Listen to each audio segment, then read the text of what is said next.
Welcome to the Board of Selectmen's meeting today, Tuesday, April 14th, 2026. It's being held remotely using the Zoom technology. Once again, we are using a webinar technology. So for our citizens' comments, should you have any comments, please use the raise your hand feature, which you should be able to find at the bottom of your screen, and we will give you permission to make your comment.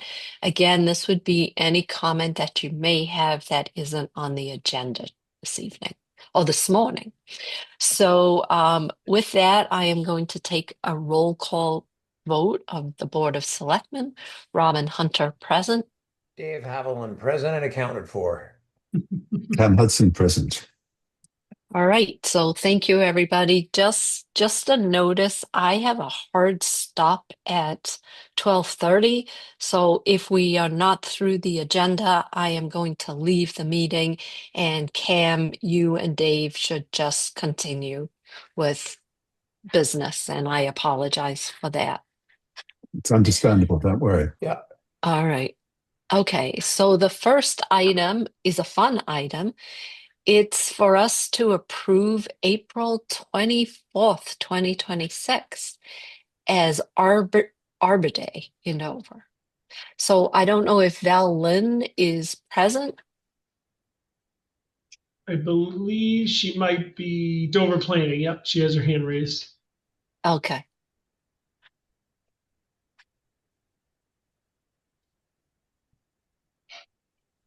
She comes. Okay. Hi, are you able to hear me okay? Yes. Yep. Yeah, Good morning. perfect. Thank you, everyone. Yes, this is the time where we are talking about Arbor Day. It's always in April. This year it's April 24th. And the town of Dover has been celebrating it now, I believe, since 2023, I think. We have some great activities also put together for Arbor Day. We have a tree walk, tall tree walk, this Saturday at 10 a.m. And you can find the registration on the town website. We also have a kids crafting activity at the Dover Library on April 24th at 3 p.m. And we will be handing away tree seedlings.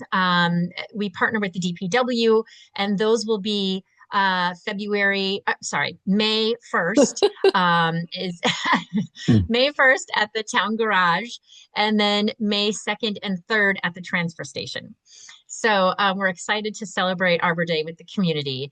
And today we are asking the Board of Selectmen to approve a proclamation stating that Dover also will be celebrating and recognizing Arbor Day on Friday, April 24th.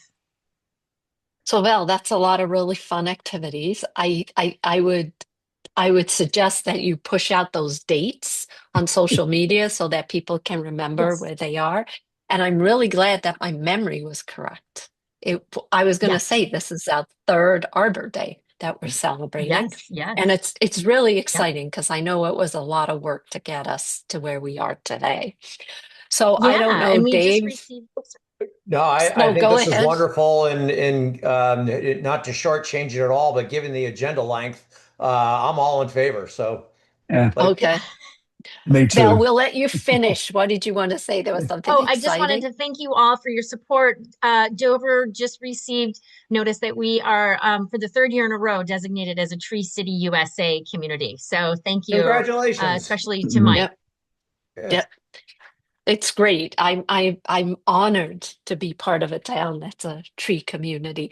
So with that, I'm going to move to proclaim Friday, April 24th, 2026 as the town of Dover's Arbor Day. Second. All in favor? I, Robin Hunter. Hi, Dave Haviland. Hi, Cam Hudson. And I suggest to everybody who may be listening or listening to a recording, check out social media. There are opportunities for you guys to get seedlings from the DPW and also at the transfer station. They're On May great. Our 1st. two so are much. still with us. Right. That's I love it. that means Thank you you so probably much. watered them a little bit. All right. They're that high. Well, Dave, it's success. right. Enjoy. Thanks, Val. Thanks a Thank lot. you. Thank you. All right, so moving to item 1.2 on the agenda. So we are going to welcome the esteemed chair of the Warrant Committee, Woody Weiss, and he's going to present to us the recommendations from the Warrant Committee on the annual town meeting warrant articles, of which there are 25 for consideration.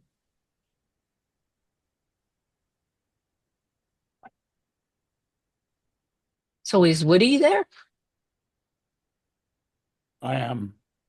Oh, excellent. So how do you want me to do this? Do you want me just to go through the different articles, or what's the I don't know what the best way is. I mean, I think we're all aware of the articles. We're also going to vote. We're also going to vote on them following this. Yep. Um, um, I don't know, Mike, do you have a suggestion? Because I think to read all of them is just going to take up a whole lot of time. Yeah, I think usually, I think Woody could just give kind of a broad overview. Right, If there's anything of note you want to point out, but generally, what these group articles you recommended, any you haven't yet, just kind of that broad look. Okay. right. So before I do that, I do want to comment that I think the members of the Warren Committee have done a spectacular job this year. In particular, we decided to put a big emphasis this year on the liaison role, and really feel that the members have kind of reinvigorated that role and have done a great job communicating both bidirectionally between the town administration, the departments, and the warrant committee. It's made the whole process for us a lot smoother than it has been the last couple of years. And I'd also like to say that we got a lot of support this year from Chris in particular and Suzanne Hilt in the production of the Blue Book. That was a big challenge last year, and I feel like we've made some significant strides in uh, smoothing that process, and hopefully uh, taking a step towards making the Blue Book a more valuable form of communication between the town and the warrant committee and the town residents. Right. So, And I think residents will find it has a different, not only does it have a different look, which we started last year, making it bigger, but it's also the content has changed a little bit. And I think people will find it more informative. I liked it. I thought it was very Yeah. clear. So Mhm. I tip my hat. Thank you to all. great. So, th this was I would say a shorter and for our purposes, a somewhat simpler warrant to address as a committee. Uh, we were uh, kind of able to go through the initial financial articles relatively smoothly without a lot of questions. In particular, we were pleased with the way the operating budget turned out with very manageable growth over last year. Uh, some of that was due to better than expected performance with the with health insurance. We had been warned and were concerned that that might be a double-digit increase this year, but keeping it to 8% really was a significant accomplishment. And we feel that the most pressing uh, new initiatives were accommodated in the operating budget, making it really easy for us to endorse. That said, I think there are a number of difficult decisions that were made in the formation of the operating budget, and it does continue to concern us how things are going to go in the next several years. That's particularly true for the capital budget. Um, we uh, uh, we were able to endorse all of the recommendations of the Capital Budget Committee. Uh, we recognize that some of the capital projects are controversial, but we thought all of them were substantially justified and were uh, necessary for the uh, kind of continued well-being of the town and for a prudent kind of approach to capital replacement. Um, the Woody, could I just a quick question on the capital side? I Yep, noticed at the top of page 24, the police department patrol vehicles, the request was for 150,000 and the warrant committee has only approved 100,000. Is that a typo or is that a real issue? And if it is a real issue, I'd like to understand why you um, recommended a smaller amount. It's the top of page 24, oh, I 2A. see that. I think that's a typo, Cam. Okay, good. Another potential one is the boiler repair. So What the page, request Cam? would, sorry, that is page 28. Let me have a look. Get to it myself. So the boiler repair request was for $11,000, but you guys have recommended 12,000, and I was just trying to understand whether that was another typo. I believe that was another typo. Okay, good. No, that was the recommendation of the Capital Budget Committee. Sorry. Ah. I'm not sure why there was the discrepancy between the uh, And we're both rec- members of the Capital Budget Committee, and neither of us know why. yeah. Okay, fair enough. That's probably a typo on the capital budget Well, side. it could be that they got a proposal that was for 12,000 and that's why they recommended that. Could be. That was the final Perhaps. recommendation that I got from Barry. Okay, fair Right. enough. They were the Is only the two blue book gone discrepancies to that I print, came Woody? across. Oh, I'm sorry. sorry, Cam, but has the blue book gone to print? The Blue Book has to go to print on April 1st, which is a challenge, actually. Seeing it's April 14th. Well, seeing as how difficult it is to get all of the information in, it's inevitably a scramble getting things together for the Blue Book. We made an effort this year to try to move some of the production earlier. I think one of the big pushes next year is going to be to be even a little earlier. The ability to proof bank corrections and go through it is really compressed. So it's quite a challenge. Without Chris and Suzanne, we would not have been able to accomplish it. Well, again, recognizing the amount of work, and there's no way for the public to know how much collective work on all the people who worked on this went through. So one, thank you. And you'll obviously just address this at town meeting and say that the amount is Right. 12 and this is why. Yep. Yeah, in addition, for capital, each year we have a handout because we have to separate the votes based on whether we're using debt or in this case, looking at a debt exclusion. So we can make that adjustment there as well. It's another opportunity to explain it on the handout. Sorry, Cam, I didn't mean to cut you off, but I just No, not at all, did. Sorry. Dave. I had my say. Well, I thank you. just wasn't sure what those numbers meant. So Woody, Yeah, what go were ahead. the articles that stood out in your mind as needing discussion with us? So there are two articles that we don't have a final version on, one of which we voted on in the absence of a final version, one of which we have not yet voted on. Those are the zoning articles from the planning board. So we thought the planning board had their hearing last night, I believe, Right. to finalize wording and vote on the final wording. The warrant committee's meeting tomorrow night.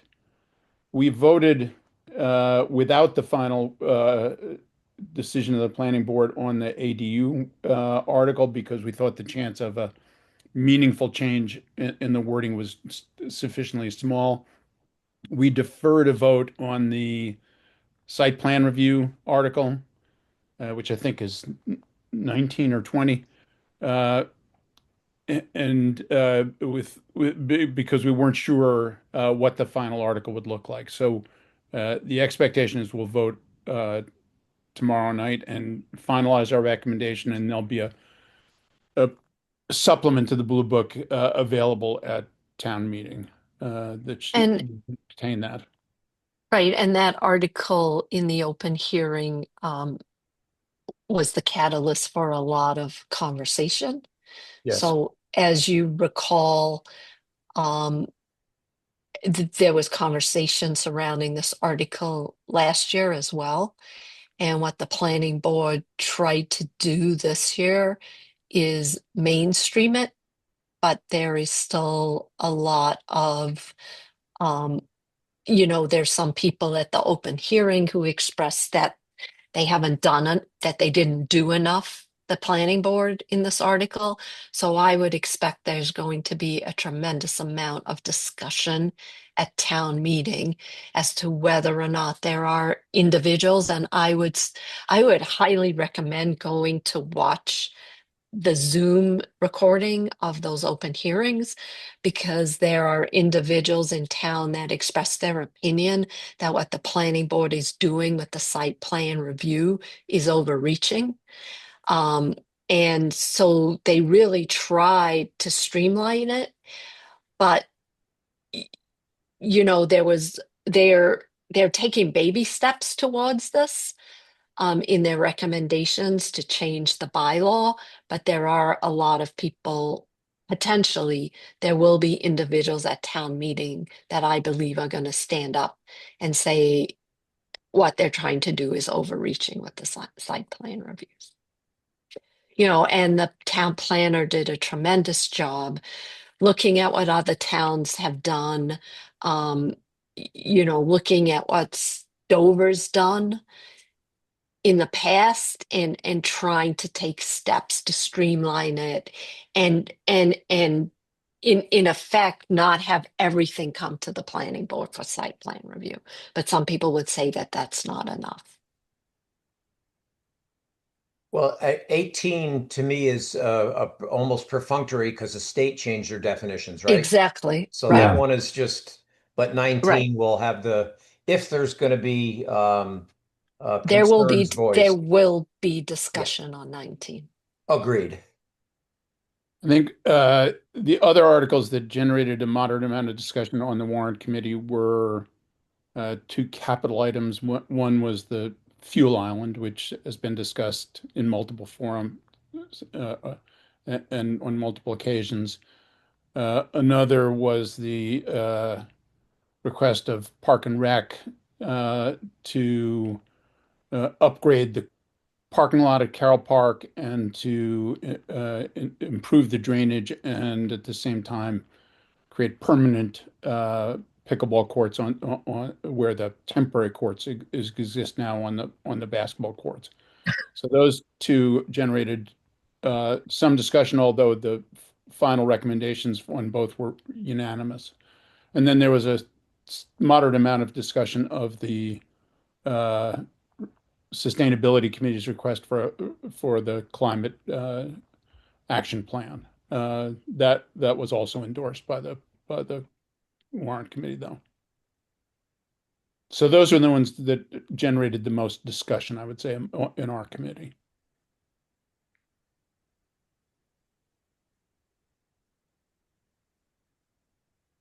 Okay. But at the end, you voted to move forward with all of this, and I think it's important for people to understand that everything that was requested in connection with Article 4 wasn't approved. I mean, there was vetting done, there was work done by the town administrator to talk to various departments.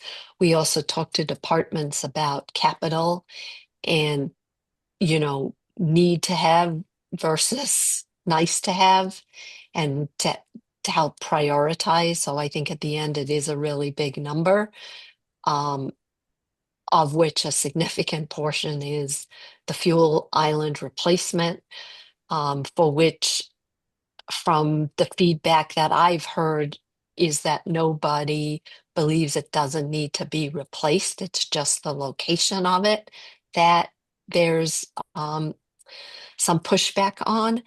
And then yeah, and then the pickle, the parking lot, it's definitely an issue at Carroll, but having the pickleball courts commingled with that is does create a need to have a longer conversation. Right. That's going to be the toughest part over the next 3 years is the absolutely Yeah. need to have versus the want to have. And everyone's got to understand that, yes, you can bond things, but we still have to pay for it as a town. And Right. the aggregate costs of some of the capital that is going Gonna to add come, up. it's going to be some big numbers. So as uh, folks have the nice to haves in their minds. Um, what I guess I view our collective role is not to say no, but to say when, and to make sure that we're not going to strain the town's finances or raise the tax rate too much, either on a spike or overall. So, um, but that's, capital for the future, but we're already considering things today. Right. Well, Uh, thank you, Woody. And yeah. Yep. having been the liaison, I will say that I agree with you. I think your committee was extremely engaged. There were Mhm. really good questions asked, good conversation. And we would very much like to work on that, or continue that momentum, especially as we think about capital. We want to put together a working group and rethink our policy for capital and how we're going to fund it over the next 5 years. And also how are we going to fund our reserve account as well, because we Yeah. can't get ourselves back in the position we're in today. Right. So, But the ideas of KPIs, Woody, I think was great. And you could see how each committee, once they understood what you were looking for, right. re-engaged as, I don't know if that's the right word, but totally engaged. So Yeah. it was definitely a great improvement to the process. Yeah, we were very impressed with the way people responded to it. Right. And I think they enjoyed it. Yeah. Yeah. There you go, Woody. You're the first warrant committee chair to say that people enjoyed the process. So That was me. I feel admonished. yeah. Uh, do we need to vote on accepting the warrant committee's So, recommendations? so typically what we've done is we haven't voted on every single warrant article, but what we have done is, if there is a warrant article that we took a different position than the Warrant committee. warrant committee, then we discussed that and voted on it. So for me, I think we should definitely have a discussion on capital, maybe discuss the fuel, you know, so first of all, we made a decision on Friday to move some of the capital so that it's excluded debt. So I think on those items that are excluded debt, I would suggest that we vote on them as to whether or not we're in favor of them. Um, since the planning board only finalized their language on Article 19, maybe we hold off on that so that we can take, because I haven't had an opportunity to look at it, and I do know it's going to be contentious. I have no doubt in my mind. And then the other thing we should probably discuss is the sustainability article, because we did have a discussion on that, and we did get new information on the climate action plan. So that would be my recommendation. But again, if the two of you believe that other items should be discussed and voted on, then I have no issue adding those. I'm comfortable with that what you propose, Robin. Absolutely. So if what I'm hearing is we'll kind of go through, and if someone has something they'd like to discuss, just call it out. And but let's not waste time on things we know we agree with. Right. So for me, I actually agree. I I I would vote the same way Warren voted on all these articles.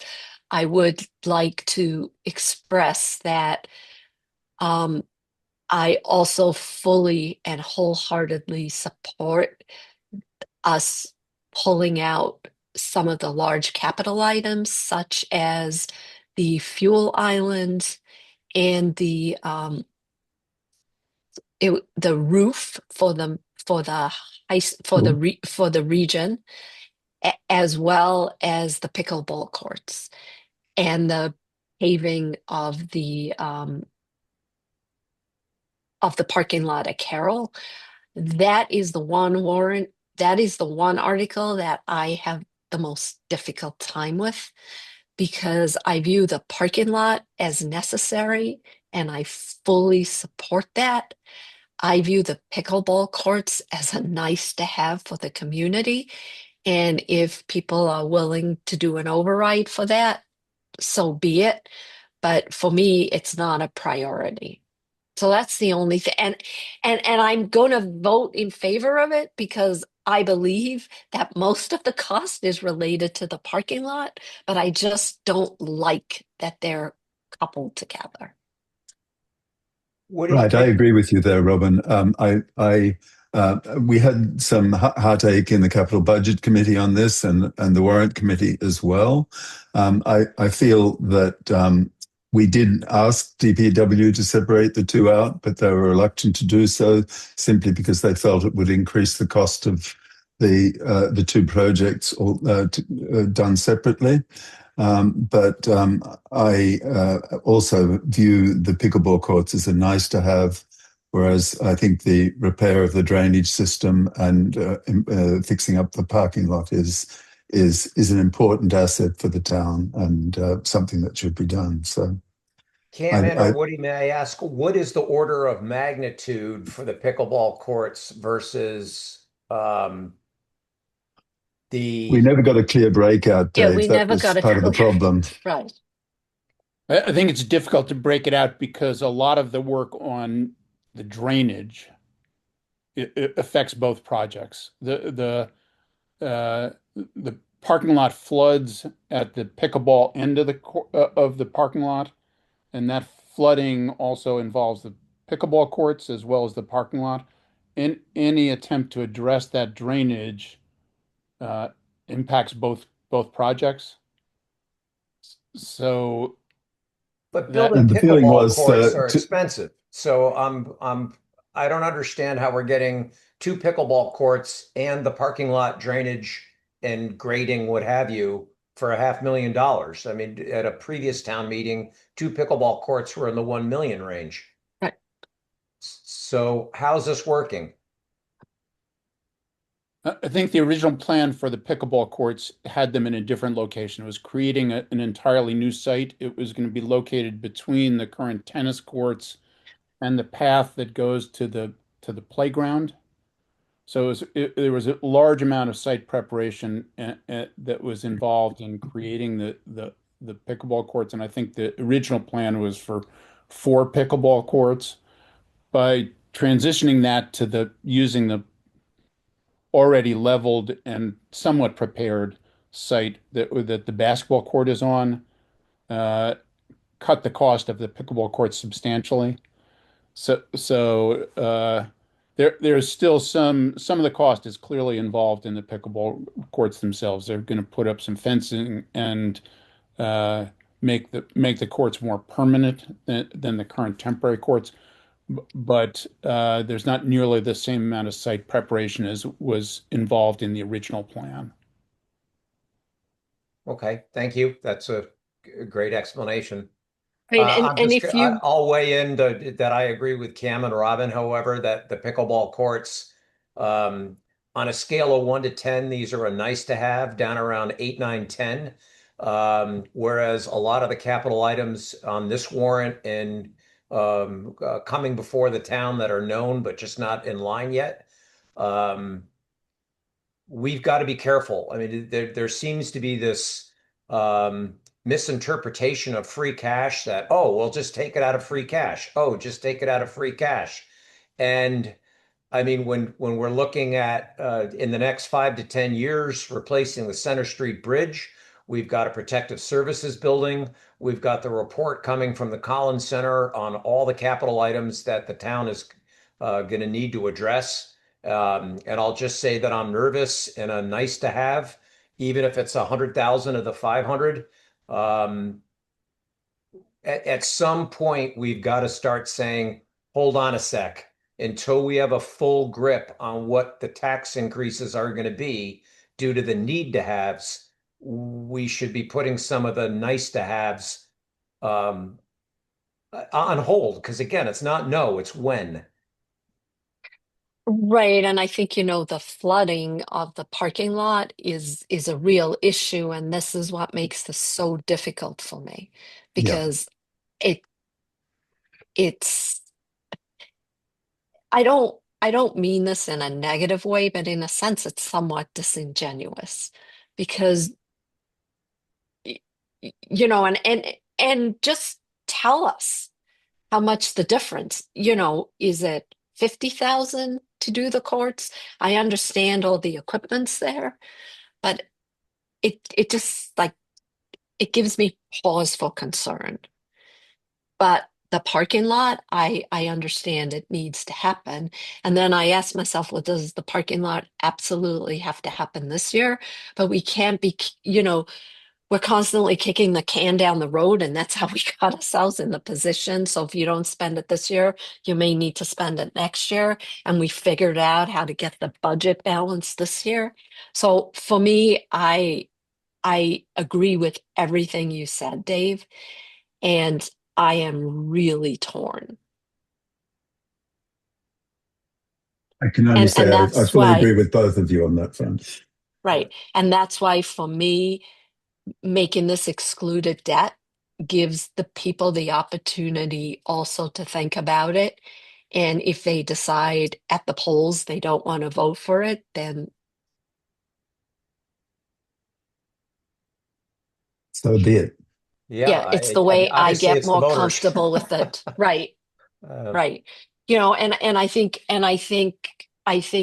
we could at this when this line item is called, I think what we can do is ask Mr. Repetti if we can make a comment about our concerns, just so that people at town meeting understand. yes, and then let them decide. Right. Exactly. Exactly. Exactly. I agree with that approach because again, we're all like, all right, we need to improve the drainage, Right. but with an unknown on the pickleball courts. If the pickleball courts are $40,000, it's like, all right, forget it, just do it. But Right. I have a hard time not knowing, and the sponsors should have told the capital budget and warrant committee, this is what the cost breakout is. And Right. for someone to say, I don't want to give that to you is But we can't absolutely break not it out, acceptable right? to me, that you can't say to capital budget and warrant, we're not going to tell you, but get this approved anyway. Right. And I think it's going to be a question that's going to be asked at town meeting. So Yep. Well, maybe the proponents could give us a rough breakout, not to yeah, the, I mean, we could ask again.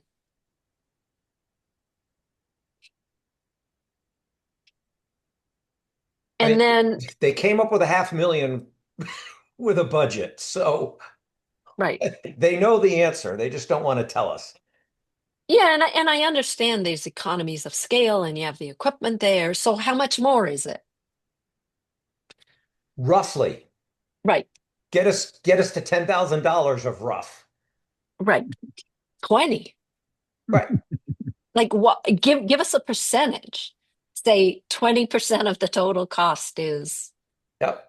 And Cam and Woody are going, we already asked all these questions 8 times. right. So Right. Right. All right. Yep. And then the other item is the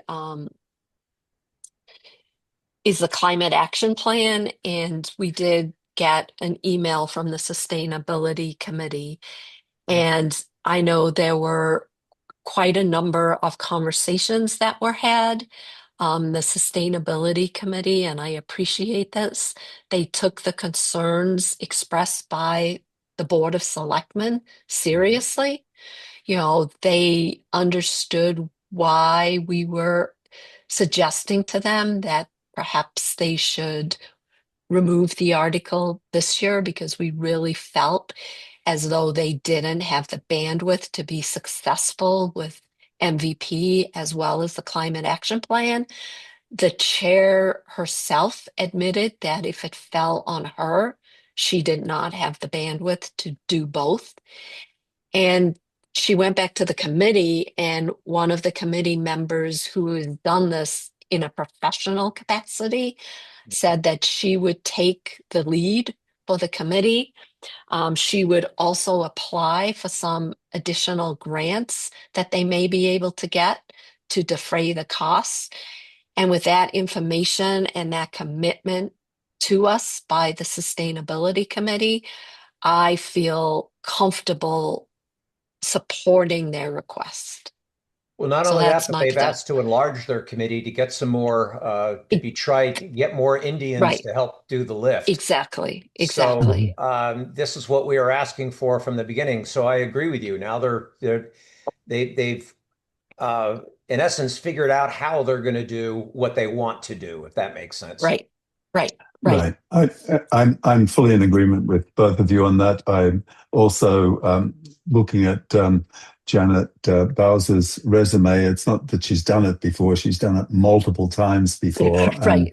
and so she should be able to do it in a very straightforward fashion, and has learned from, no doubt, from mistakes in the past, and will streamline that Right. whole process. So I'm optimistic that something really positive will come out of this. And I tip my Right. hat. I was at the meeting where everyone literally said, okay, I will take this. I commit to do this. And they went right down the row. So um, I'm was in support, but now I'm in total support, if that makes sense, because they're ready. And that's what we wanted. And Right. the committee's going to be busy because there's other opportunities that are going to drop in their lap, that I'll talk with them tonight, which is all good. So, Right. And you know what? I was concerned that we were just getting lip service. So I actually also reached out to Janet Bowser, and we are not getting lip service. So this committee is really committed to getting this done. So yeah. I commend them for that. Yep. Mhm. So that's like the only issues that had or warranted any further discussion, or Right. Right. We had the question of the fuel island, but I think we've discussed this so many times. I don't think we've got anything more to contribute. No, I mean, the town needs to decide. I think all the questions have been asked, all the questions have been answered. Um, So, I know there's abutters that don't like the new location, but the reality is the new fuel island isn't any closer to any homes that are there. I understand the recommendation by the consultants to put it where it is. To me, just because there hasn't been an accident doesn't mean it's not a safety issue. Um, so, There's also cost. It would significantly right, increase the cost of the hood and connecting it to where the system is now if we right, reinstall it. Um, but yeah, there's a right, lot of other secondary issues we all know and agree with. So, right, it, I'll quote another member of the warrant committee, but leave them anonymous. Um, it's a highway garage. It's been a highway garage for a long, long time. And if you buy a house next to a highway garage, you have to expect highway garage operations. Part right, of that is fueling. And And right, there have been 5 fuel islands there in the past, so it's not as correct. if this is correct, something particularly unique. And if right, there's any kind of, when we put in the new tanks and connect them to the stormwater drainage system, we have done everything environmentally possible that we know of anyway to protect the town and its groundwater. And That's I why we also need to feel do that this. the technology surrounding this installation is going to be far superior to what we've ever had before. So it's actually going to reduce the risk Yeah. of such leakage. Yeah.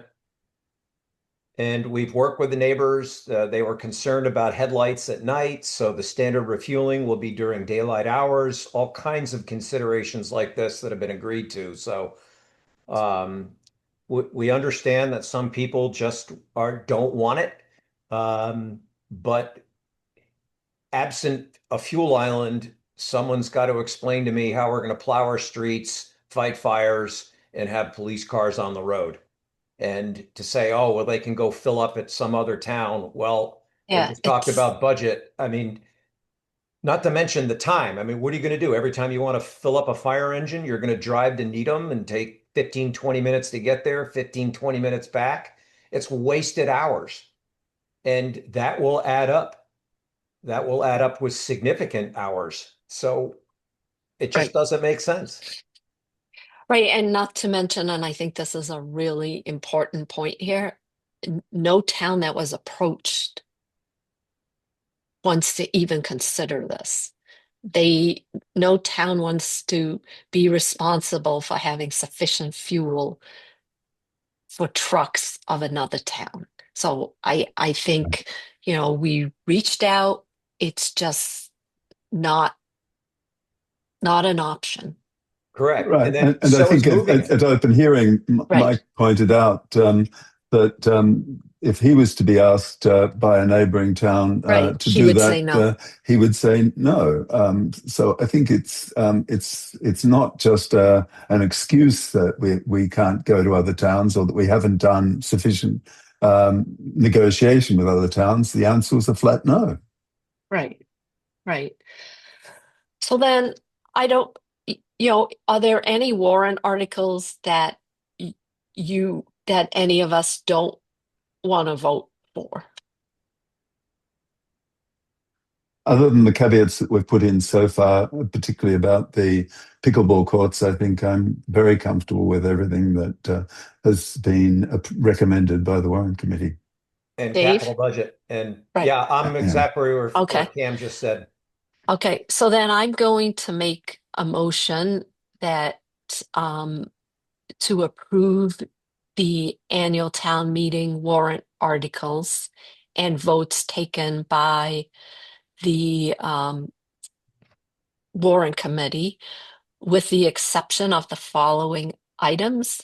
Article 19, which is site plan review, because we have not had the opportunity to review the final warrant article, and we know there's going to be um, discussion. Article 5, we will request from the town moderator the ability for one of us to make a comment about the pickleball courts and parking lot and our, I don't know how to say this, but I guess our concerns about them being coupled together. So do I have a second? Second, yeah, absolutely. Okay. All in favor? Aye, Robin Hunter. Aye, Dave Haviland. Hi, Cam Hudson. All right. Thank you, Woody. So, yep, thank you, Woody. So next on the agenda is the DPW. We'll discuss a couple of items. One is Tech came back to us with some pictures, Renderings. renderings of what potentially the new intersection could look like. There is no vote on that this evening, or no motion. Then there's a motion to award the bid for the culvert replacement. And I think the great news is this is being funded by a grant that we received. And then to approve a service agreement with Woodard and Curran to provide the engineering for the culvert. And then to approve an intermunicipal agreement between the town of Walpole and other municipalities for a solid waste contract. And then to approve revised recycling product procurement policy and to award a bid to All States Constructions for bonding and wearing of coarse road treatment. So it's a lot of stuff. How do you want to tackle it? One at a time? Well, he has 5 minutes to do it. So according This to ought our to be good. timeline. No, 15, sorry. So The Mike, is Kevin recycling. here? Oh, there we go. Good. Yes, he just moved over. We didn't know it was him. He's under recycling committee. Today. Okay. There So Hello, that's how you recycling hide Andy. Kevin. Yeah.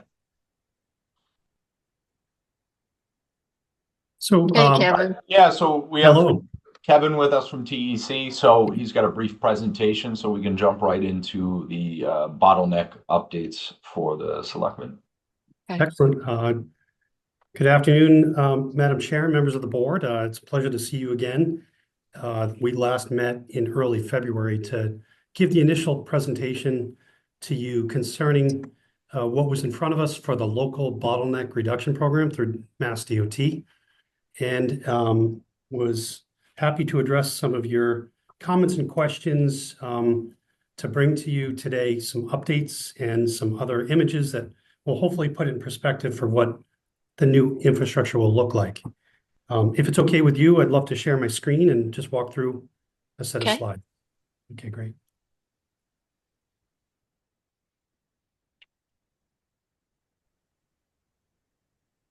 Let me know when you can see it okay.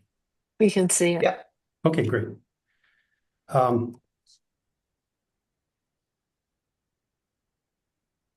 So as far as an update goes, at the board's request, we did inquire with Mass DOT about whether or not they would be willing to fund the grant for the work here in Dover, if mast arms were not part of it and it maintained the same, side post design that it has today. But they did indicate that they will mandate it only because of safety standards, and that unless there was an unavoidable physical obstruction, like a building that was right at the back of sidewalk and it didn't allow for it. So that is one of their requirements as part of the grant funds. And again, what we're talking about, and it was intriguing to listen to your conversation about the different budgets, but the great news here is that MassDOT's willing to bring up to $1 million to Dover to help fix the intersection. Also, at the board's request, we did take a close look, and I'll show you an image shortly, in an attempt to reduce the number of signal indications that may be up on the mast arm poles, and I'll walk through that briefly. We have to address both state and federal standards for the type of infrastructure that we're proposing. And some of those are more recent standards than you may have seen driving around the different streets.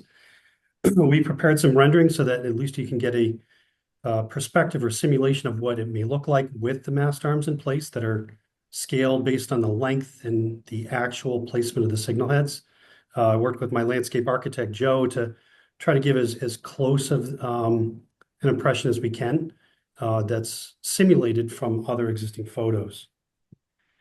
I'll talk briefly about the left turn signals and why some approaches have 3 indications instead of 2. And as we look, further into the process and design, we'll keep an eye towards the land areas that we may need to do it. Most of it is in right of way, but we'll alert the town as we get further in design to different areas that might require at least an understanding that the sidewalk might be on the community center property, et cetera. So this is what you've already seen as far as the concept for the intersection. There's no changes to this one since we first presented it a couple months ago.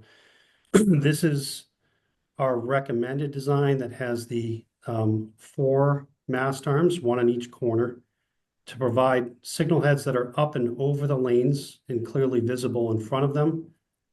The board asked, is there a way to reduce the number of signal heads? So you can see in this original concept, this had 3 on the Walpole Street approach. We actually have morphed that so that we can get rid of one of them that was optimal but not necessary to meet the standards. And we moved one, if you can see my cursor, that was here and up high and moved it to the side of the pole. The other Oh, it's location, sitting on the pole and not on the arm. correct. Yep. So it's at a Okay, slightly lower elevation. right. And there's only one over the road if you're on Walpole Street looking towards the townhouse. Okay. So the alternative that we were asked to explore was, instead of 4, could we do it with fewer mast arms? So we prepared what we call the diagonal option or alternative that looks at trying to do the same thing to meet and be compliant with the same general approach, but they're now occupying the middle of the intersection. So all of them would be visible from all the different approaches, which we felt was less desirable based on what we heard from the board. And I'll show you a couple representative photos in a moment. There are some downsides to doing the diagonals. One is, as you try to do this, just look at the Walpole Street approach for a moment. The stop line is here. To try to do a diagonal, it's very difficult to see the closest signal heads type of situation where I'm sure you've experienced it before, where you have to kind of like look underneath your car roof, at the top of your windshield to be able to make sure it changed back to green. The other negative influence of this that can occur, and it's more of a nighttime thing, is with all of them being out and over the middle of the intersection, and given the angle of Walpole Street, it's not a true 90-degree intersection. They are supposed to be looking at these couple signal heads here. But this one that faces Center Street northbound may have what we call kind of a bleeding green, that it is partially visible unless you have these, longer louvers and hoods to try to keep that, to obscure that view of that green. So it's just one of those things that would make that head a little bit bigger and more prominent over the intersection. But again, rather than have them on the far side of the intersection, most of the indications are all up and over the road. Now, this is a photo simulation that our landscape architect did of a traditional mast arm with an ornamental pole. You can see the ornamental base. And this one has the indication for the left turn lane, the new left turn lane that we're looking to add to improve capacity. And then the 2 heads here, one is up high, one is on the pole. And that's a national standard for having 2 indications for the through movement, the primary movement from that approach.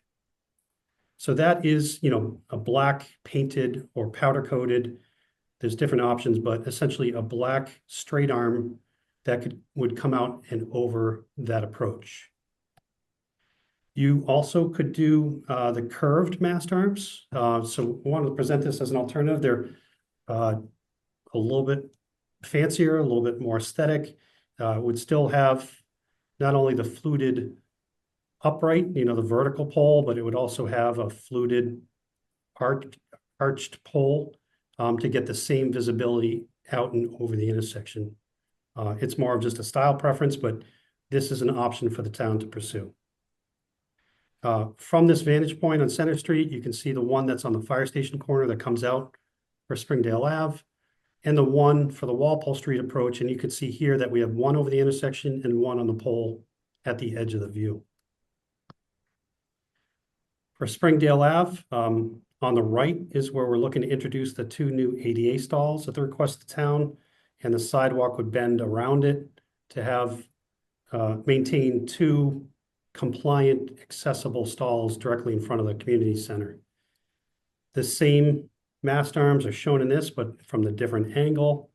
Again, for the Walpole Street approach, you can see the one that's up and over the road, which is more or less, you can call it the target for the through to come up Walpole Street and onto Springdale. The other one is on the pole here, and that would be for that right turn primarily. There's a through indication, but also one that controls the right turns. On Walpole Street, again, in the distance, you can see the one in front of the townhouse. If you're going straight through from Walpole onto Springdale, you can see the one on the edge at the corner of the cafe and the gas station property in that little raised island. And then you can see the one on the fire station corner that needs to extend out because that is the most open corner, we'll call it, where it requires a slightly longer mast arm to get out and over as that target for the left turn lane. That's a new left turn lane the existing left turn lane in Springdale, and the other two that are required for the through movement. I have these examples of others that are the diagonal design from ones that we've been associated with in the past. We're currently doing work in the center of Andover at Elm Square. In this case, we're doing just some retrofit improvements, not all new mast arms, but this is just a very nearby example of one that shows the clustering of all these signals out in the middle of the intersection as part of the diagonal design. This one is something that we peer reviewed years ago in Wayland Town Center at 20, 27, and 126. And again, you can see how every single approach can see all the different heads that are, out and over the intersection. The other reason I provide these two photos is you can see two different designs of the mast arms, the straight arm and the curved arm on the two different existing projects. So next steps, obviously, today we're hoping to get your endorsement for the mast arm design as we have it. And if we have any input from you on the style, et cetera, that would be wonderful. We continue to explore the opportunities to try to further reduce the signal heads. We'll be reaching out to DOT, just like we did with the mast arms, to discuss the options that might reduce it. But based on the current concept and the current standards for the industry, we will try to, I guess, consider the board's request to continue to try to pare it down, but not at a point where we might compromise safety. So that's still in front of us, but we look forward to advancing the design with DOT and DPW and town administration.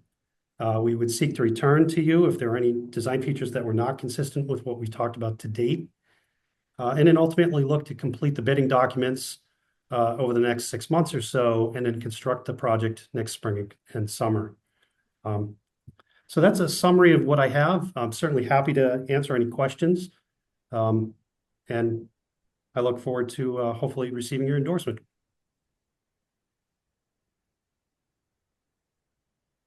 So I appreciate it, Kevin. Unfortunately, I think there's going to be quite a bit of conversation here, and I have to leave this meeting in 10 minutes.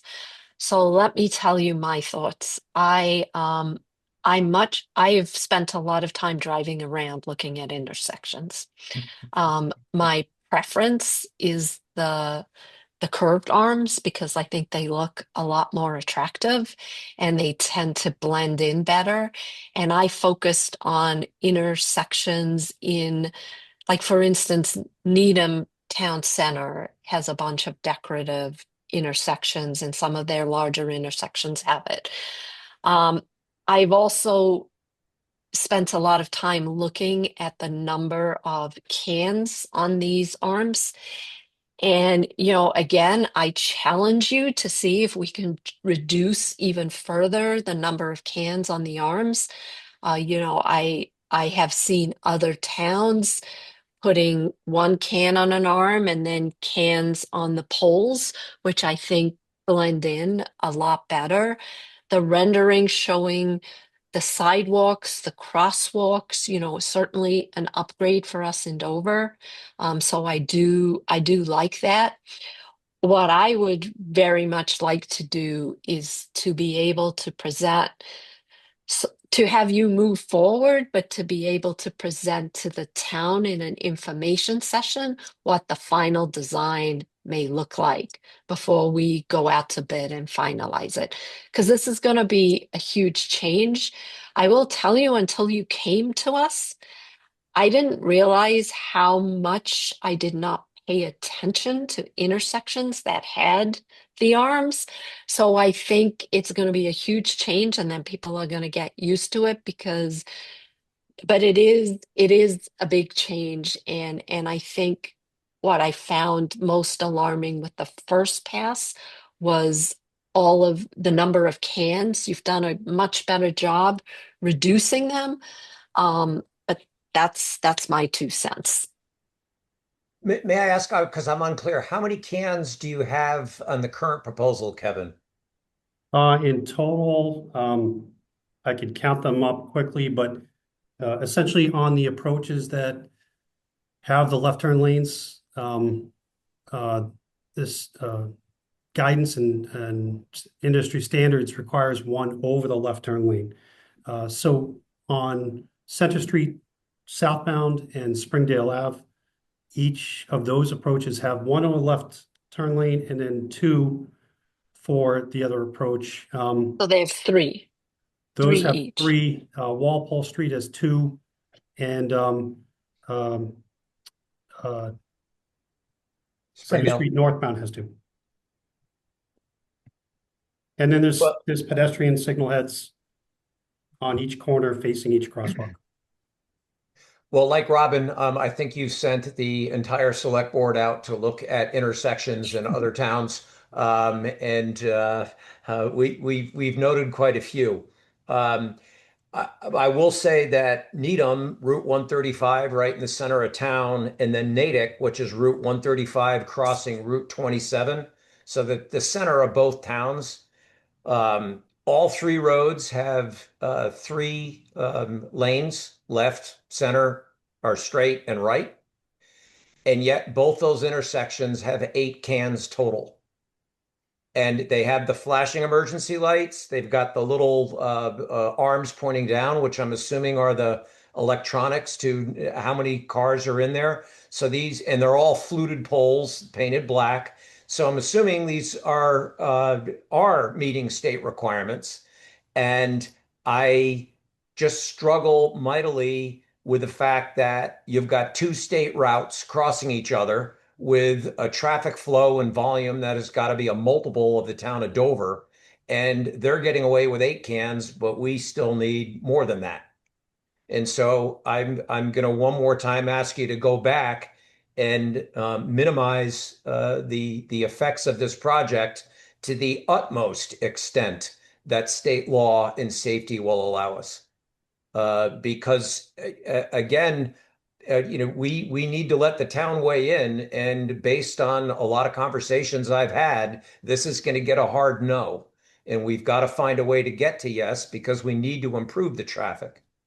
which brings me to a much more important point than the number of cans and poles. On Walpole Street coming south, the design appears to this layperson to still only allow 2 cars turning left. If we're only allowing 2 cars turning left, no matter how many lights, cans, software, and what have you, you're not going to improve the fact that cars coming down Walpole Street, once there are 2 people turning left, the intersection stops. So we've got to widen Walpole Street to allow at least 3 or 4 left turn cars so that the remainder can go through the light either straight or right. And similarly, Center Street northbound going from Medfield to Needham, it's unclear whether that has been alleviated enough. Springdale looks like it, and then Center Street looks like it. But without the lane allowance for cars to go through, it doesn't make much sense. We're going to spend $1.1 million. We need to make this fix be a true and complete fix. And so until we widen those, I don't see it. And nothing will frustrate us all more than to go through this and still have traffic backing up on 2 directions with significant backups. So I agree with Robin that we want to move forward, but please know that there's going to be a likely backlash to this project, even as it's reconstituted, and that we want to minimize the number of cans and poles to the greatest extent possible. And we want to get to yes. yeah, we want to get to yes, we want to fix the problem, but this is a sleepy little town with a lot of idiosyncrasies, and the center of town is one of them. So those are my 2 cents, because otherwise I think the town is going to revolt and we're going to get a no, and then we're going to have to turn the grant down. Sure, and I'd love to address that. Maybe if I hear from Mr. Hudson first, just to try to hit on all the different points. No, Right. I basically feel that we need to find a way to yes. I also agree that we should minimize the number of cans that are hanging over the intersection. I did feel that the diagonal lamp poles seemed to be a compromise that we didn't really need to make. But I'd still prefer the squarer ones, but I also like the arched lamps as well. So I think there's somewhere in there's a solution. I think we also need to and I agree with Dave here, be sure that we've come up with a design that really does streamline the flow of traffic through that intersection, because that's the main challenge we've got in the town. And if you go down Walpole Street to the center of town in the early mornings, the traffic backs up quite a lot there. And I think it is largely due to the fact that the moment you get a couple of cars trying to turn left, the whole intersection comes to a stop. So yeah, I think we need to come and find a way forward. I'm perhaps a little bit less skeptical than Dave is on how the town might react to this. I think if there's a very clear sign that we're going to increase the flow of traffic through the town, I think a lot of people will find that very acceptable. And I did talk to the police chief who said that this new technology will most definitely increase the flow of traffic.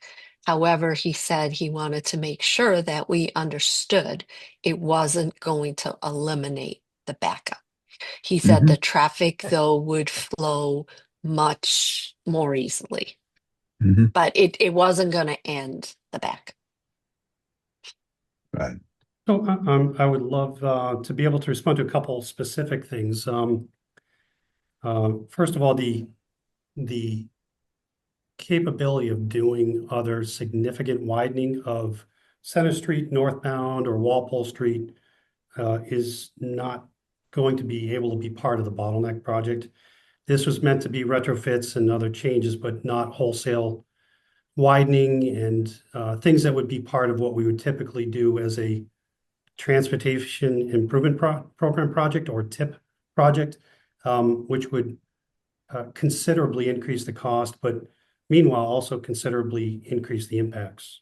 We did take a look at how we might be able to lengthen the right turn lane on Walpole Street that would require, and as you know, they don't come in squarely across from one another between Springdale and Walpole. So as you try to increase the length of that right turn lane, it would eat considerably into the corner at the community center and the fire station to try to lengthen that. We did spend time looking at that. And there's no room to go outward because of where the gas pumps are at the gas station. What about that sidewalk, Kevin? We cannot get rid of the sidewalk. I don't think it's a safe thing to do, given that, you know, people are trying to get to town center as a But if you user look other at than a it, it car. is a sidewalk to nowhere. Oh, maybe And for so now. it's a strip of about maybe 2.5 car lengths that does nothing. It doesn't go to anywhere. And so that to me is the precious real estate that will allow that right turn lane to extend by another at least one or two cars. And that's the crux of that issue. And so if you have a sidewalk that is serving no purpose and goes to nowhere, in your renderings, you're showing that it's been completely redone. So I'm like, well, if we're going to redo it, then why don't I not just remove it and put in Tarvia and then allow that lane to be efficient? Yeah, Right. So Dave and Cam, Yeah, I really apologize, you but gotta I go. have You to gotta leave. go. So, Yeah. right. So, I mean, my feeling is I would like to move the process forward. I completely agree that we still need to figure out a way to reduce the number of cans. And I sort of like Dave's idea. Maybe we can get more real estate, eliminating part of the sidewalk, but I think we need sufficient sidewalk to make the crossings handicap accessible. And I don't know Hmm. what those are, but I'm gonna have to leave. So my Okay. apologies. No worries. You guys are in charge. It's good practice for you. Oh, leaving the foxes in the hen house, Robin. All Be right, here we careful. Right. go. So All right. Well, safe travels, thanks. Robin. All right. Bye. Thank you. so as far as the number of cans go, signal heads, signal indications, there's different names, but we can, as I mentioned during the presentation, we can continue to explore that with Mass DOT to see if they're amenable to essentially going back to the older standard instead of the current state of the industry practice.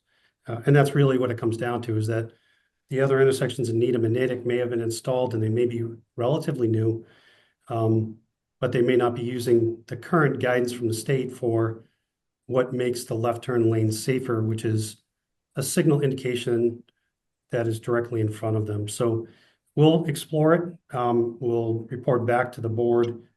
I will take another look at the potential for the widening of that area. These days, we add sidewalks. We don't get rid of sidewalks, even if they might not go very far, Mr. Haviland. So I would just caution the board that it may not be a continuous, far extending sidewalk today, but it may be very difficult to get that back someday if you get rid of it. So that there are a couple things there with things that are worth considering, but there was discussion from each of the board members about continuing the design, and then let's see what the public reaction is. I think we're at a stage where you've had a couple presentations, and if this came down to spending a lot of the state's dollars to advance the design and then only to have the input that says, no, we're gonna not go forward with the grant, that's something that I really need to know now, rather than spending the state's money on something that may get abruptly stopped. It's just not a wise and prudent use of the state's money. So and I know the chair, had to go, and that's understandable, but we do need the board's endorsement to move forward. Understanding that the style of the mast arms, maybe a preference for the arched ones, the more ornamental ones, that's easy to do if mast arms are part of the plan. It's just that I'm reluctant to march forward and spend a lot of time to get to great detail if we can't get there. Yeah. My feeling there is that I think we will get there. It's just a question of having perhaps one more step to present this to a public meeting and get feedback from that, and then deciding what to do. I think it's rather unlikely that we're going to say a hard no. I think we just want to make sure it matches the sort of the town need as closely as possible. So that's my take on it. I don't know what you'd say, Dave. I agree that we need to get to yes, but we're gonna ask that you uh, push back hard on this new standard, given the fact that the towns around us and their town centers do not have this kind of infrastructure. So that is the comments, I don't need to repeat them.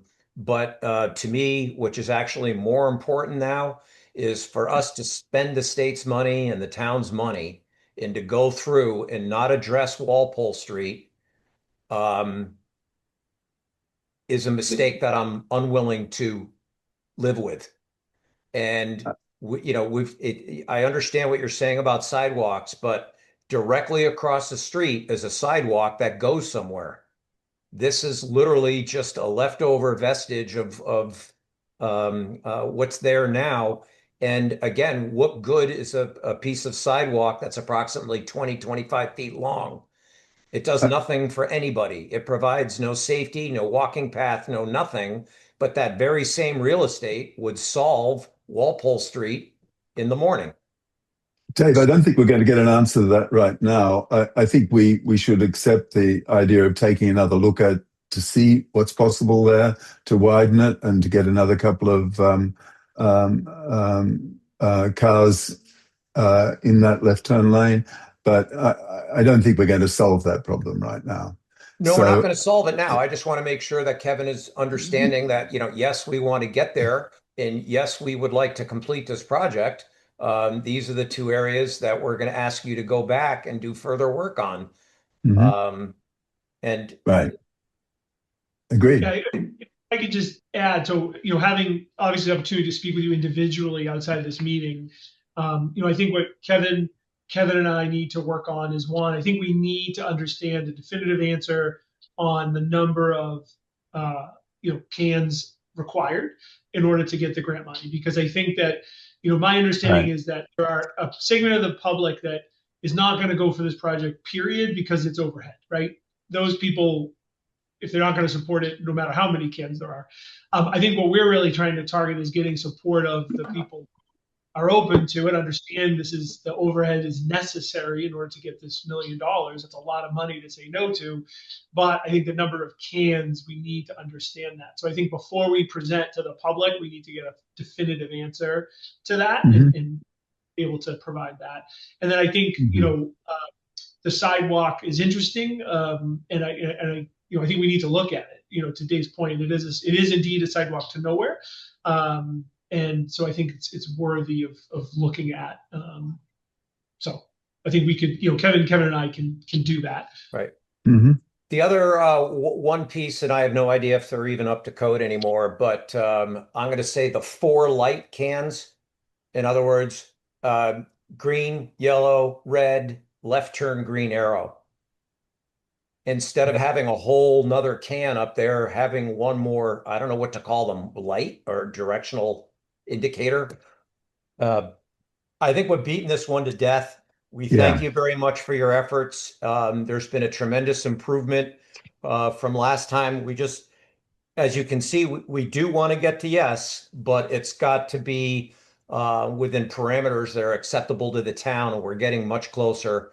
So if you could look at those two issues, we'd be grateful. Other than that, what do you need from us today? There's Maybe no we vote to can, be had. if we can, set another date that's in the near term, with the board, I think that would be great. Okay. If we can take a Super. look at these couple items, and then if there's a way to, and maybe it's after this meeting, just so you can coordinate with Michael and others, but a date where the select board can have a longer agenda item where you can invite the public, or a separate meeting where we can do that. I think that would be great to do that in the near term, so that while things are fresh, and um, to not lose momentum if we can.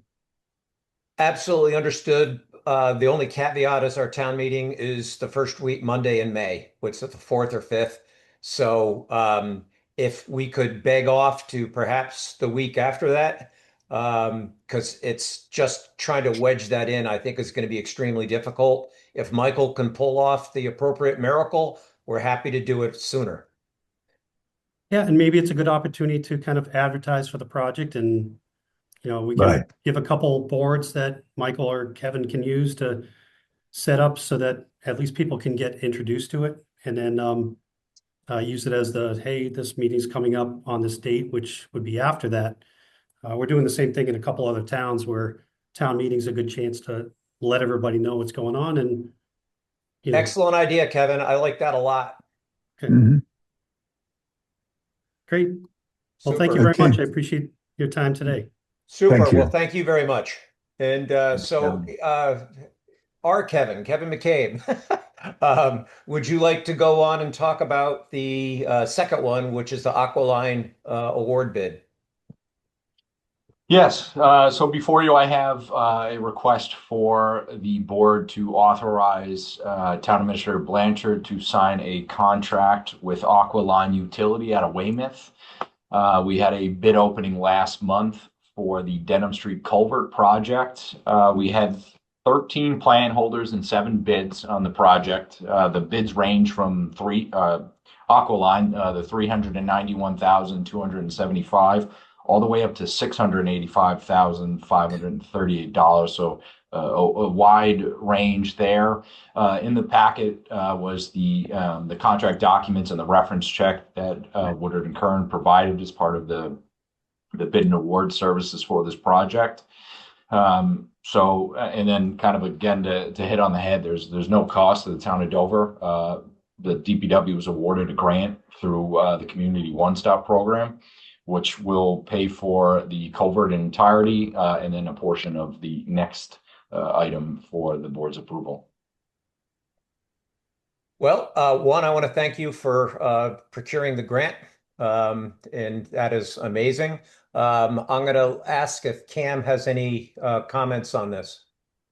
No, it seems pretty straightforward. And again, I thank you as well for getting the grant, Kevin. The only thing is I'm going to make a motion, but I'm going to describe in advance that I would like to allow Mike to have a little bit of discretion with Nina, so that if there are any minor contract amendments, that can get done. So I'm going to move to award the bid for professional services in support of the Dedham Street Culvert Replacement Project to Aqualine Utility, Inc. of Weymouth, Mass., subject to any minor revisions of town council and the town administrator. Second. All those in favor? Aye, Dave Haviland. Aye, Cam Hudson. Terrific. So all right, and then on a similar thread, the award for contract administration services for the project. So this is for the support of the design engineer Woodard and Curran to be on site, to submit documents to the town, do all the bid submittal review, and all the substantial work that goes behind the scenes for a successful project. And again, we received a federal earmark for this project. So the earmark is going to be absorbed for probably about 70% of this. And then another small percentage of the one-stop grant pays for the construction admin services. So between the earmark in that grant. Again, no cost to the town of Dover for the CA services for this project. Which is terrific. So I have literally the same comments that I'm going to make in the motion, but Cam, do you have any? No, I'm with you, Dave. Yeah, super. Well, then I am going to move to approve the professional service agreement with Woodard and Curran for professional engineering construction observation services in support of the Dedham Street Culvert Replacement Project, giving town council and the town administrator the ability to make changes as warranted. Seconded. All those in favor? Aye, Dave Haviland. Aye, Cam Hudson. All right, Kevin, you're on a roll. Keep it going. We've still got a long way to roll. Is for requesting the board's approval for the intermunicipal agreement between the town of Walpole and various municipalities regarding our solid waste contract negotiations with Wind Waste. So there is I believe it's a 20 or 30-year contract that will be expiring in 2027. So that's for, there's actually 35 municipalities that are in this intermunicipal agreement. So the fee for the legal counsel to procure our next long-term contract with Wind Waste, be held through Walpole, and then the pricing would be divided through all the communities. So it should overall be a pretty light fee. We plan to use the revolving fund that was established last year at town meeting to fund and support the contract negotiations for Dover's share. But obviously a very important part in operation. So this probably started, the negotiations and setting up council started all probably about 10 months to 12 months ago at this point. So that's where we're at. Legal counsels reviewed and made edits to the contract. So just looking for the board's approval tonight to enter into that intermunicipal agreement with Walpole for those negotiations. Cam, you have any comments? Not really. I'm just trying to understand, are there any likely big changes to the agreement, or is it likely merely to be rinse and repeat type agreement, Kevin? I'm not sure. I think it would be rinse and repeat, but obviously Wilburator sold several years ago to Wind Waste. So I don't know if a new company would be big changes, but obviously from our operational side and the queuing and the scaling and the billing, nothing's changed. So I'm, I guess, more optimistic that yes, it would be just a rinse and repeat. Okay, thank you. That's my only comment.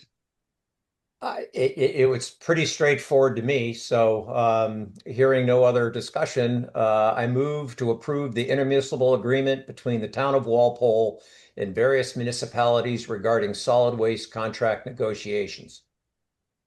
Seconded. All those in favor? Aye, Dave Haviland. Aye, Cam Hudson. Okay, we got one more. Actually, two more. Two more. So the next item is to approve the revised recycled product procurement policy. So several years ago, that's in the packet, the original policy that the board adopted at the time.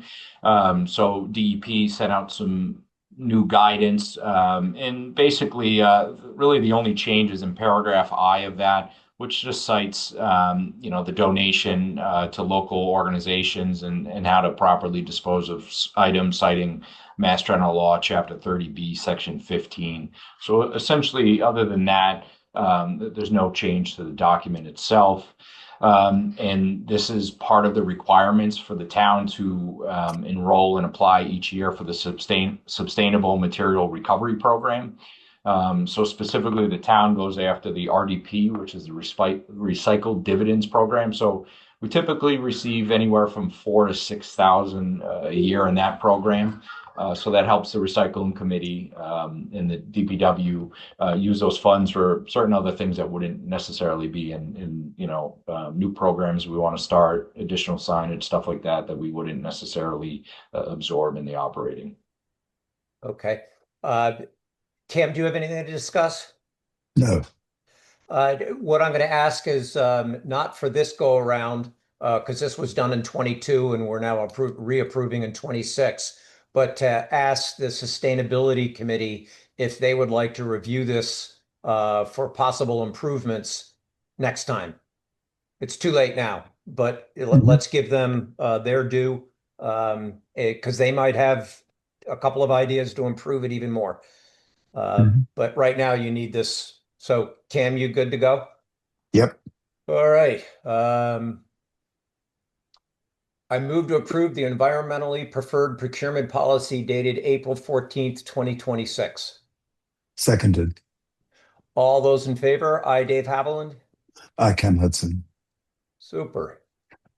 And for the final DPW item, looking for the board to award a bid to All States Construction for bonded wearing course treatment. So just a little background on this. This is a different tool for pavement preservation.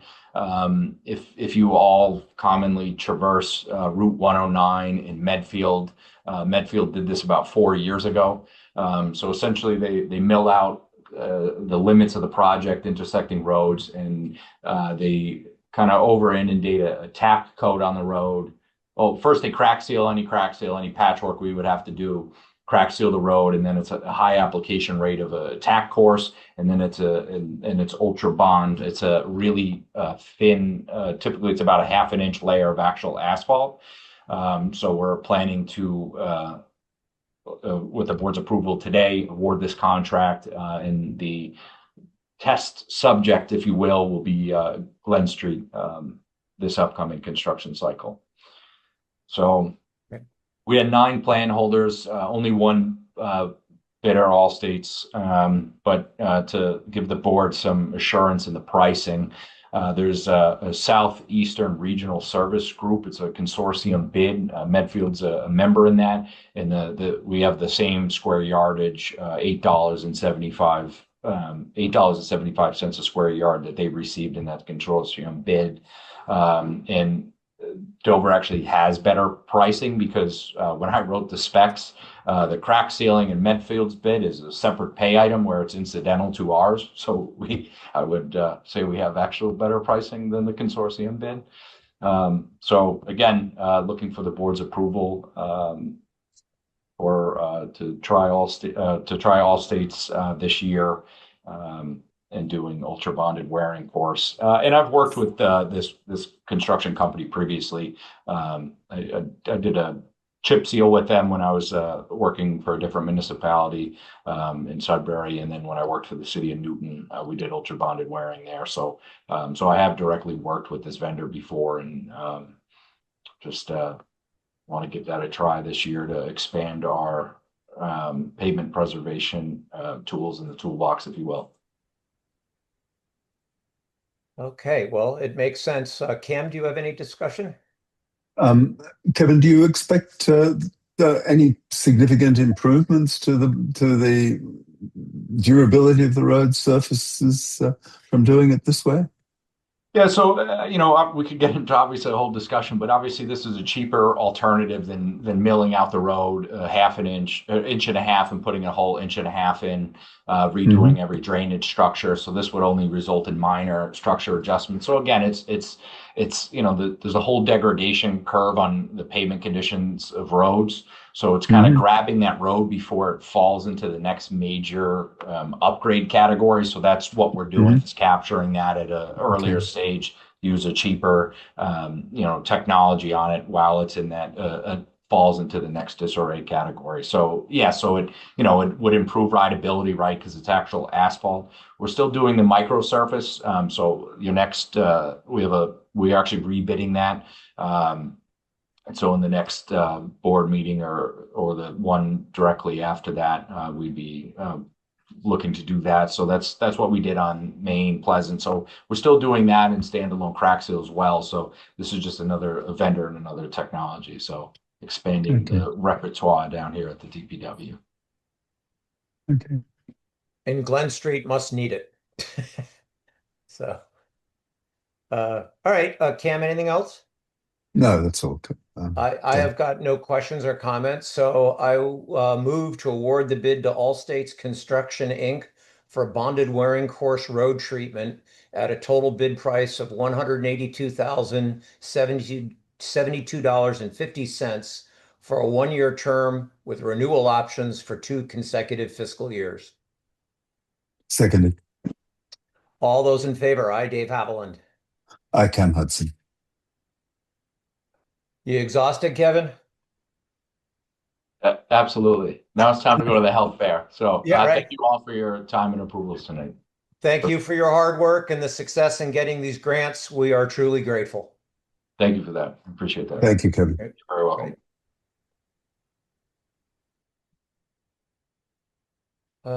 Okay, where are we?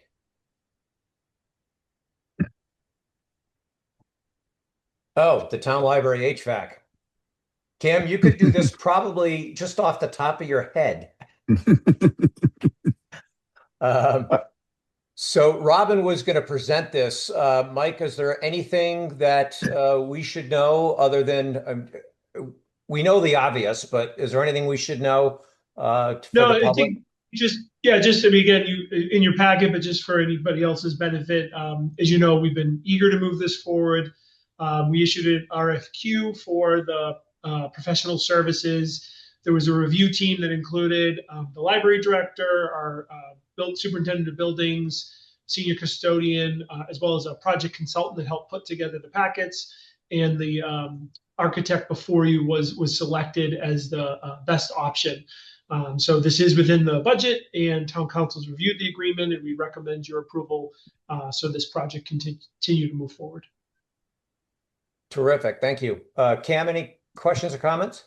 No, other than let's hope this is something that's enough to get momentum going on this project that's taken so long to get implemented. I will second that. All right. I move to approve the April 3rd, 2026 professional services agreement between Dover and Lyro Hill Corp. For design services for the Dover Town Library HVAC project. Seconded. All those in favor? Aye, Dave Haviland. Aye, Cam Hudson. Okay. It's 5. Thank you. Thanks, Carl. Sure, Kevin. Thanks, Carl. Carl, sorry. All right. So Robin was going to do the surplus materials. This one is pretty obvious. Yeah. I mean, it's surplus and we want to get rid of it. And the fire department is going to reap between $10 and $20 per. So big bucks. yeah, right, exactly. No, but it is a good thing because clearly Chief is going through and getting rid of the surplus equipment and cleaning out the building. So if they don't need it, might as well not have it. So particularly given the space constraints over there, I think it's a smart move. Yeah. So I moved to deem 15 self-contained breathing apparatus, parentheses, SCBA, end parens, cylinder tanks as surplus equipment. Seconded. All those in favor? Aye, Dave Haviland. Aye, Cam Hudson. All right. So Drought status is the next one. yeah, it just, for some reason, my computer stopped responding to well, we know what the drought status is, but I'm going to have to, here it is. All right. So I was the one who asked to throw this on the agenda. We have monitoring wells, and I spoke with Mike this morning about this, and hopefully we will be able to expedite. I don't know if repair is the right word, improving the technology so that we can get our own readings. But those readings, even we might collect them once a month, we will get daily data to start creating a picture. My concern, as you know, is that we are right on the north and east edge of the state's zone, which looks to be just county. And that's a arbitrary line in the sand. So the towns to our north and west are going to be in a level 1 drought. We share the same aquifer, but per the state's guidelines, we're not there. And I back that up with a concern of the NECN weather report on the drought status, saying that we are definitely still in one, and they have a corridor that basically parallels the Mass Pike from north of the Pike and south, including us. So I don't know who's right. I don't want to change the policy that we have until we have a fallback. But at the same point in time, we're the town that probably relies on this aquifer more than anyone, and we need to protect it. So the question is, as we enter spring watering, do we want to allow unfettered watering, or do we want to try and leave the drought level 1 drought status, in place? And I'll stop there. But that was my discussion item. And what are your thoughts, Cam? Yeah. To be honest, I'm uncertain about this whole thing. But I do feel that we're probably best to leave it to the state specialists to come up with the assessment and not try and second guess them. So I sort of am inclined to say, let's just leave it as it is. The other thing that I find a little bit frustrating is that we might declare a certain level of drought status, but unless there's some sort of enforcement, a real enforcement, it's probably more hot air than anything else. So I think we might need to reconsider how we approach the whole preservation of the aquifers. I fully agree with your suggestion that we improve the technology for monitoring the wells. I've also had direct discussions with Mike on that because I've been getting questions from the Concom and the Open Space Committee on it. And I think that we do need to get more consistent and complete monitoring of the wells. And at the moment, that's pretty ad hoc and quite labor intensive. And if we can come up with a way to automate that, I think it would be a much more effective approach. So they're my thoughts on it. I'm not sure where that leads us, Dave, but.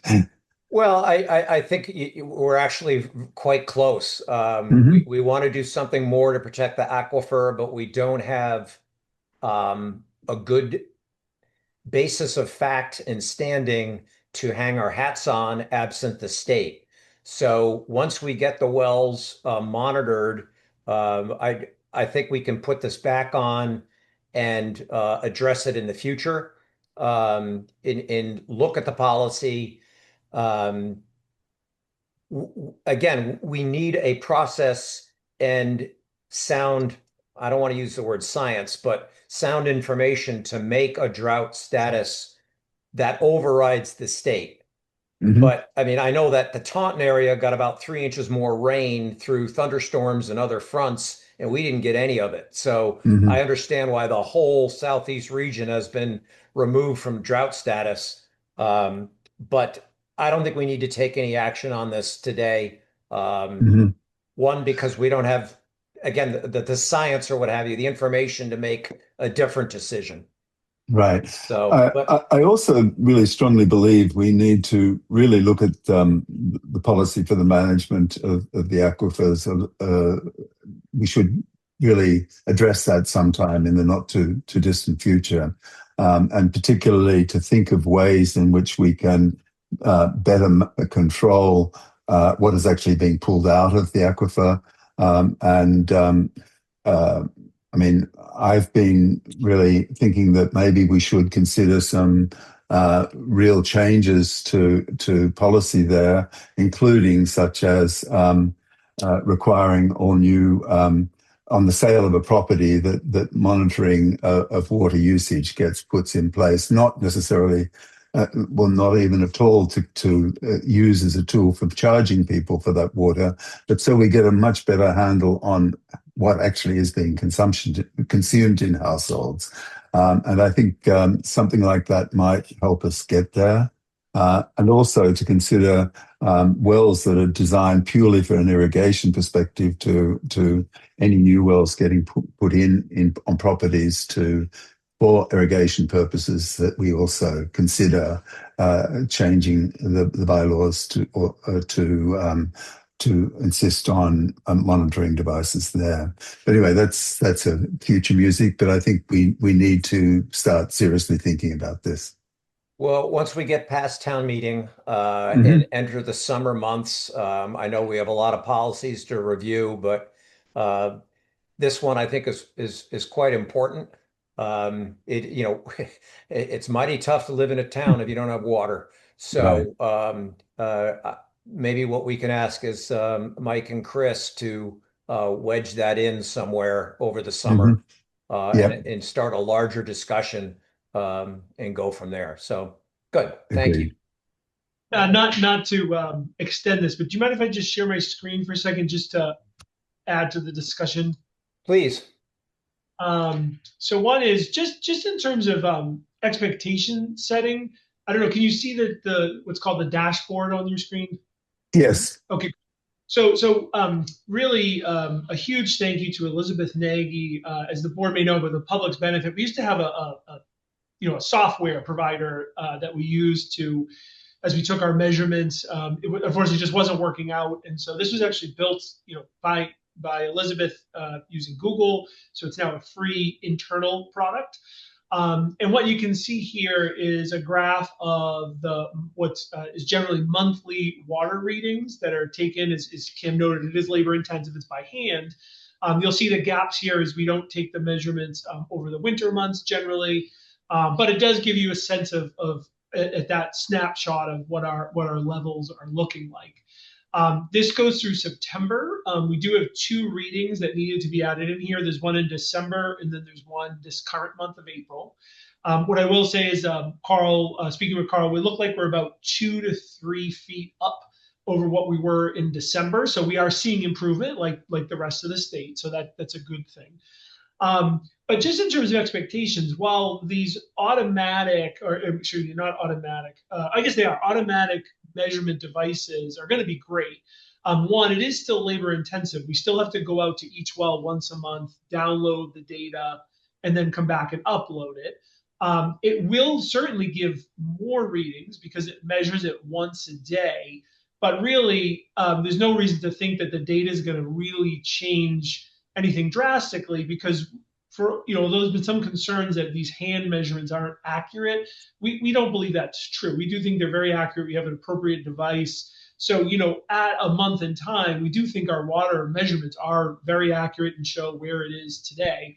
Certainly, the daily measurements will help with trends, how it's going over the course of the month. So, certainly be helpful. But I just don't want the expectation to be that those devices will really change how we analyze things. More data is always better. But I don't know that the end result would be very much different. So anyway, we'll update this with the two measurements we have, and then again going forward, continue to update this with the measuring devices. And then lastly, did that switch over to the bylaw? Yep. Yeah, I did. Okay. I'm always confused with Zoom when it does. So this is the water use bylaw. Again, it does give the board discretion in terms of what you wish to do in our community. A couple of things, as we said, as we look at this. One is, when this was done in 2022, it does require a notice in the newspaper for a certain amount of time before we can enforce any decisions you make. So I think that, again, might be something we want to consider, because we do have one small newspaper circulation. Oftentimes the deadlines for printing, like for example, if you were to make a decision today, we already missed this Friday, so it wouldn't be until the following Friday, and then the next Friday we could change the drought status. So it's a little cumbersome in this day and age to have to do that in the newspaper. Mhm. And then to Cam's point, enforcement authority, it actually is you, the selectmen, that enforce it. You don't have to go out though. It says, or your designee. We're not going to send you out with clipboards and ticket books. But I think that's a talk through of what that looks like. There's been part of the, as I understand it, part of the passage of this bylaw was a real commitment to not looking to go out and find people, even though that is allowed, but education. But it is, this has now been in place for 4 years. It's, consideration of how we do enforcement going forward, in terms of certainly still education, but how much notice, warning, and when we actually do start the fining structure and kind of what the consequences of that are. And then also staffing to do that. If there's an expectation that staff are out patrolling for sprinklers, that's difficult, right? Because a lot of people water, early in the morning, 4 a.m., 5 a.m., they have automatic sprinklers come on, or in the evening, and we don't have staff here. Sure, we don't have the staff to roam and monitor that, but we also don't have staff to even respond to complaints always at that time of day. So again, I think to your point, just to highlight, I think it's a good time to look at this, look at our policies and how we might do this better going forward now that it's been on the books for 4 years. Very well Right. said. Thank you. I agree. Very well said, Mike. Okay, so we on to 1.8. Yes, and just for the public's benefit, the board had voted last year to follow the state guidance. So again, given your last vote without any additional vote, we are now in a no drought status. So we'll update the website, et cetera, to reflect that. That is correct. Yes. So thank you. All right. Well, the next item is from our town clerk, and she's requesting the appointment of Aaron Rodat Savla to the Board of Registrars effective March 31, 2026. I saw Felicia in the audience. If you wish to say anything, here you go, coming in. Felicia, do you need to add anything, or can we just? Maybe she left. No, I don't think so. I know she's here, but I think she's dealing with customers while she's listening. So got it. Okay, so no worries. No, as long as you don't have any questions, I think we're good to move forward with the vote. Cam, do you have any discussion? Well, I'm declaring my ignorance here. What is the Board of Registrars? Mike, I'm going to let you try and tackle that one because I have an idea, but I do not know. Yeah. So I know that it's under Mass General Law. I'm going to fudge this, I'm sure. But I believe they assist the town clerk in terms of serving. I know there's some requirements around having representatives from the different political party. And I also believe that you are unable to serve on other boards or committees if you are a board or registrar. But it is a requirement under state law, and I believe they do. And I don't know the specifics, but I know they participate in the voting, the counting, and kind of not oversee, because that's the town clerk, but kind of monitor that process and act, I think, as a resource to the town clerk. Yeah. So I may have got that all wrong, but that's the best I'm going to give you today. Well, Felicia you. will correct us all when she gets a moment, if it's not true. Yeah. So, all right. Okay.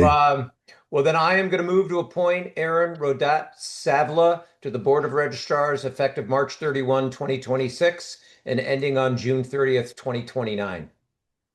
Seconded. All those in favor? Aye, Dave Haviland. Aye, Cam Hudson. Terrific. 8. Oh, another short one. Mike, Chris, town meeting. Little prep. Yeah, so I mean, I can start and Chris can fill in. So I mean, I think we talked about a lot of this under the first couple items. The warrant has been mailed. The blue book is being mailed. I think overall it was a really great process this year. Really thanks to the warrant committee, Chris and Suzanne, who worked together to improve the process, improve the product itself. Everything from formatting to the information in there. I think most striking, I think, is the detail of the capital projects. I think that really gives voters a real sense of it before they come to town meeting. And again, we just encourage people when they receive it, please read it. It's for the voters' benefit.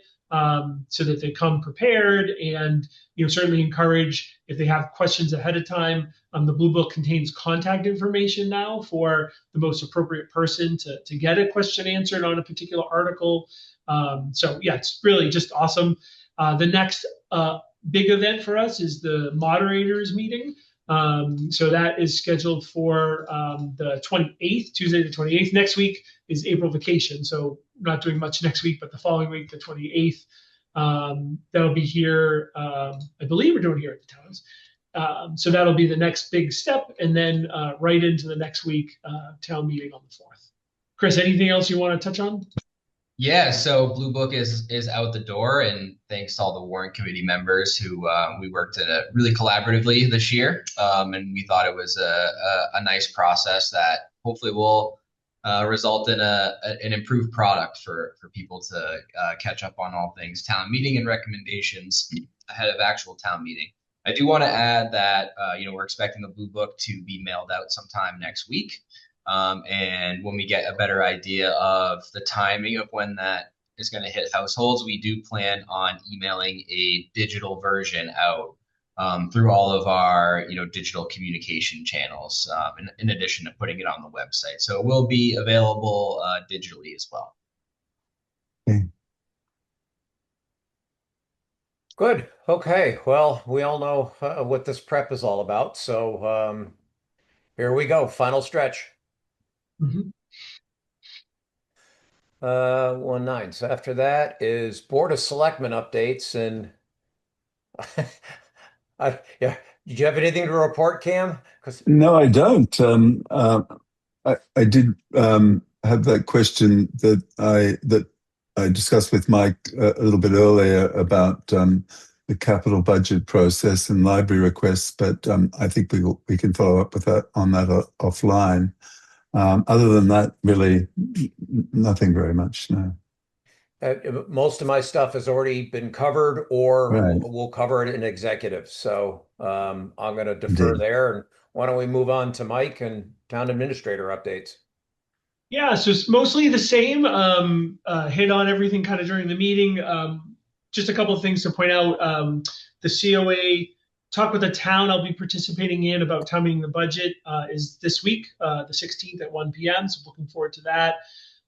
We're also looking to host a information session on the fuel island right after April vacation. We're just trying to nail down the date, but we'll get that out as soon as that's final.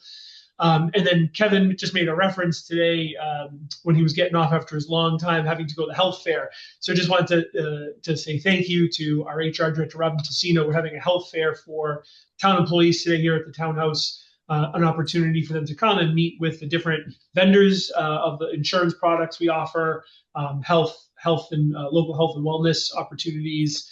There's some giveaways, things like that. So it's a lot of work. A lot of vendors come in, but it's well received by town employees. So appreciate her work on that. Terrific. Well, thank you. It's I went to that last year and it seemed wonderful, and everyone was really appreciative. So I'm assuming it'll be a similar reception today. Absolutely. That's good. All right. Well, the final agenda item on this meeting is the consent agenda, which consists of the following: approve acceptance and expenditure of $10,889.69 from the Commonwealth of Massachusetts Executive Office of Public Safety and Security and the Department of Fire Services grant for firefighter safety equipment. Is that even a sentence? That's just one big run-on. Never mind. Approve the 2026 one-day special liquor licenses for May 2nd, 3rd, 6th, 7th, 8th, 9th, 19th, 22nd, 23rd, and 26th. And then to approve the Board of Selectmen open session meeting minutes for October 3rd, November 3rd, 16, 21, 23, 30 of 22, and March 27, May 3rd, 18, 23rd, June 7th, July 18th, 26th, August 9th, and October 5th of 2023. And I can only say I heartily thank, I guess it was mostly Suzanne's work, or Suzanne and Mona for doing this, and I really laud the effort to get us up to date on that. So thank you very much. Well said. So, any discussion on these? Not from Okay, me. well then, I move to approve the consent agenda as presented. Seconded. All those in favor, aye, Dave Haviland. I, Cam Hudson. Super. All right. Well, now we're just going to need to adjourn and then come back in executive session. But I'm going to ask Right. that it's 3 minutes of bio break before we go into executive. Thank you, Dave. Great minds think alike. I was Yeah, about there to you ask go. the same thing. So I move to adjourn the meeting. Seconded. So Dave, Yeah. in the packet, if you don't mind, there's a formal vote that's quite extensive to enter executive session, not to return to open session. Okay. It's essentially adjourning, but noting we're going to go do something else for a bit. Okay. So we will the board I is move. now going to enter executive session, not to return to open session. So the motion is I move that the board enter an executive session, not to return to open session under purpose 2 of MGL Chapter 30A, Section 21A, to conduct strategy sessions in preparation for negotiations with the Dover Police Association, the Public Employees Local Union 1116, and non-union personnel, which is the town administrator, under purposes 3 of MGL Chapter 30A, Section 21A, to discuss strategy with respect to threat and litigation over the community center building project. M. O'Connor Contracting, as an open meeting discussion, may have a detrimental effect on the negotiation positions of the town. Seconded. All those in favor, aye, Dave Haviland. I, Cam Hudson. Super.